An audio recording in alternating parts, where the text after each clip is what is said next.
ناظرین، اللہ سبحانہ و تعالیٰ نے قرآن میں یہ بالکل واضح کر دیا کہ اللہ نے زمین و آسمانوں میں میزان وضع کیا، میزان یعنی توازن قائم کیا۔ آپ اپنی ہی ذات میں غور و فکر کریں تو آپ پر واضح ہو جائے گا کہ کیسے آپ کے جسم میں ایک بہترین توازن قائم ہے۔ جب تک یہ توازن برقرار رہتا ہے تو جسم بالکل ٹھیک رہتا ہے، اور جیسے ہی اس توازن میں بگاڑ آتا ہے تو جسم میں خرابیاں ظاہر ہوتی ہیں، جنہیں بیماریوں کا نام دیا جاتا ہے۔ ناظرین، میزان کہتے ہیں جو شے جیسی جیسی درکار ہو بالکل ویسی ہی بنائی جائے، پھر ہر شے کو جو اس کا مقام ہے اس پر ایسے فٹ کر دیا جائے کہ ایک بہترین توازن قائم ہو جائے۔ جب تک وہ توازن برقرار رہے گا تو اس مشین میں کسی بھی قسم کی کوئی خرابی پیدا نہیں ہوگی، وہ بالکل ٹھیک رہے گی۔ اور جیسے ہی اس میں کوئی تبدیلی کی جائے گی تو اس میں قائم توازن بگڑ جائے گا، اس توازن میں بگاڑ پیدا ہوگا، جس کا نتیجہ خرابیوں اور بالآخر تباہیوں کی صورت میں ظاہر ہوگا۔ اللہ سبحانہ و تعالیٰ نے آسمانوں اور زمین کو بالکل ایک مشین کی مانند خلق کیا۔ تمام مخلوقات ایک مشین کے مختلف پرزوں کی مانند ہیں۔ جیسے ایک مشین میں تمام پرزے جب تک اپنے اپنے مقام پر رہتے ہوئے اپنی اپنی ذمہ داری پوری کریں گے تو وہ مشین بالکل ٹھیک رہے گی، بالکل ایسے ہی اللہ سبحانہ و تعالیٰ نے زمین اور آسمانوں میں لاتعداد مخلوقات کو خلق کر کے ان کے مقامات پر لگا دیا تاکہ وہ اپنی اپنی ذمہ داری پوری کریں، جس سے وضع کردہ توازن برقرار رہے۔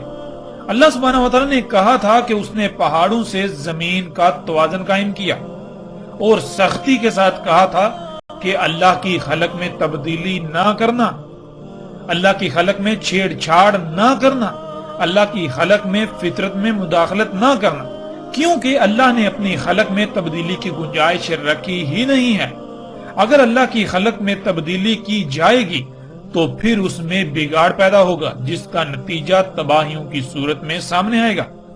ایسے ہی زمین کی مخلوقات ہوں، پھل پھول سبزیوں سمیت تمام کا تمام رزق ہو، ہواؤں اور بادلوں کا نظام ہو، زمین و آسمان میں لاتعداد چھپی ہوئی مخلوقات ہوں، ان میں چھیڑ چھاڑ کرنے، ان میں مداخلت کرنے، ان کے پیچھے پڑنے سے منع کیا، ان میں کسی بھی قسم کی تبدیلی کرنے سے منع کیا تھا، ورنہ اگر ان میں چھیڑ چھاڑ کی جائے گی تو ان میں بگاڑ پیدا ہوگا، اور پھر نتیجتاً طرح طرح کی بیماریوں، مصیبتوں، تکلیفوں، زلزلوں، سیلابوں، طوفانوں اور تباہیوں کا سامنا کرنا پڑے گا۔ ناظرین، آپ خود غور کریں کہ آپ کا جسم زمین کے عناصر سے بنا ہے، اور وہ زمین کے عناصر آپ کے جسم کی ضرورت ہوتے ہیں، جن کو آپ بطور خوراک اپنے جسم کو فراہم کرتے ہیں۔ ان کی مقدار، ان کا معیار، یہ سب کون طے کرے گا؟ ظاہر ہے وہی جو ان کا خالق ہے، جو اس جسم کا خالق ہے۔ اور اگر ان کے معیار میں، ان کی مقدار میں کسی بھی قسم کی تبدیلی کی جائے گی تو کیا جسم میں توازن برقرار رہے گا؟ سوال ہی پیدا نہیں ہوتا۔ جسم میں قائم توازن بگڑ جائے گا۔ جب جسم میں موجود لاتعداد مخلوقات کو ان کی ضروریات کی مقدار کم یا زیادہ ہوگی، معیار برقرار نہیں رہے گا، تو پھر ظاہر ہے جسم میں وہ مخلوقات متاثر ہوں گی، جس سے جسم میں قائم توازن بگڑ جائے گا، جس کا اظہار بیماریوں کی صورت میں ہوگا۔ اب اگر ان بیماریوں یعنی جسم میں ہونے والی خرابیوں کو دور نہیں کیا جائے گا تو پھر ظاہر ہے ایک وقت ایسا آئے گا جب جسم موت کا شکار ہو جائے گا، یعنی آخری بڑی تباہی کا شکار ہوگا۔ ایسے ہی ناظرین، جب زمین و آسمانوں میں ترقی کے نام پر چھیڑ چھاڑ کی جائے گی، ان میں فساد کیا جائے گا، پہاڑوں کو کاٹ کاٹ کر زمین کا توازن بگاڑ دیا جائے گا، تو کیا زلزلے نہیں آئیں گے؟ رزق میں زیادہ اور جلد پیداوار کے حصول کے لالچ میں چھیڑ چھاڑ کی جائے گی، اس میں جنیاتی تبدیلیاں کی جائیں گی، تو کیا اس رزق کا استعمال کرنے والے انسان ہوں یا باقی جاندار، کیا ان کے اجسام میں اللہ کے وضع کردہ میزان میں خسارہ نہیں ہوگا؟ اور نتیجتاً بیماریوں کا شکار نہیں ہوں گے، مفلوج نہیں ہوں گے؟ زمین میں قدرتی وسائل کے حصول کے نام پر زمین کا خون نکالا جائے گا، زمین سے وہ عناصر نکالے جائیں گے جن کے بغیر زمین ناکارہ ہو جائے، تو پھر کیا زمین میں بگاڑ نہیں ہوگا؟ زمین جگہ جگہ سے دنسے گی نہیں؟ بادلوں میں ہواؤں کے نظام میں چھیڑ چھاڑ کی جائے گی تو کیا بادلوں کا نظام ٹھیک رہے گا؟ اس میں قائم توازن نہیں بگڑے گا اور نتیجتاً طوفان، آندیاں اور سیلاب نہیں آئیں گے؟ زمین پر ترقی کے نام پر طرح طرح کی گیسوں کا اخراج کیا جائے گا جس سے فضا زہر آلود ہو جائے گی تو سانس اور جلد کی بیماریوں کے ساتھ ساتھ طرح طرح کی تباہیوں کا سامنا نہیں کرنا پڑے گا؟